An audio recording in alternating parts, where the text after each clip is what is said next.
રિક્ષાવાળા છે ને અમદાવાદના સૌથી વધારે જજમેન્ટલ છે ચેતનભાઈ.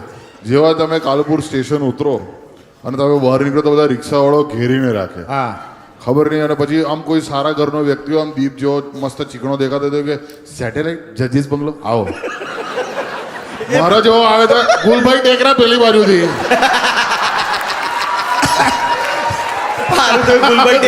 અરે મારા જેવો જોઈએ શું જોઈએ તમને રૂમ જોઈએ? અલા મેં કીધું તું રિક્ષાવાળો તું રૂમ કેમ વેચે મને?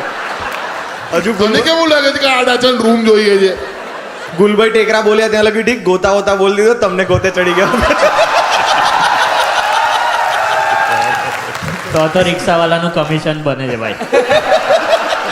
પણ એમાં એવું થયું કે મોઢું જોઈને એરિયા નક્કી કરે છે. હા એ જ મોડું જોઈને નક્કી કરે છે. એ મારી સાથે એવું બહુ વાર થયું છે કે મને જ કેમ આ લોકો દર વખતે હોલીવુડ હોલીવુડ કે છે. હોલીવુડ પેલી બાજુ હતી હાલા વેગ જોઈ. પછી ખબર પડી કે બધું ડેરોગેટરી છે. મને ખબર નથી કારણ કે અમદાવાદમાં હું નવો હતો. એક તો અમદાવાદમાં ચેતનભાઈ હું આવ્યો ને તો મને લાગ્યું 3 દિવસ કે હું રોંગ સાઈડ ચલાવું છું. મને નથી ખબર લાગે અહીંયા આવું જ છે. બધી સિસ્ટમ જ એવી છે કે બધા રોંગ સાઈડ આવીને તમારી સામે એને ઉભા રહે અને તમને એવી રીતે જોઈએ જાણે કે તમારો વાંક છે કે તમે જગ્યા ના આપી.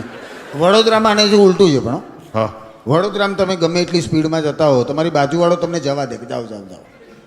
એમ બધા મજાના માણસો, એકદમ ચીલ કરવા વાળા માણસો. અમદાવાદમાં મને નથી ખબર કે આગળવાળી ગાડીનું નોસનું બટન હા મારી ગાડીમાં છે. યુઝ્યુઅલી બાકી બધા દેશોમાં કેવું હોય કે રાજ્યોમાં કે હોર્ન મારે ને તો સાઈડ આપે લોકો. હું અમદાવાદમાં હોર્ન મારું જ પેલો 80 થી સીધો 100 પર જતો રહે. તો હું વધારે ફાસ્ટ પગાઈ સાઈડ નહીં આપું તને. મેં કીધું મારા પાસે કેવી રીતે નોસનું બટન આવી ગયું આનું?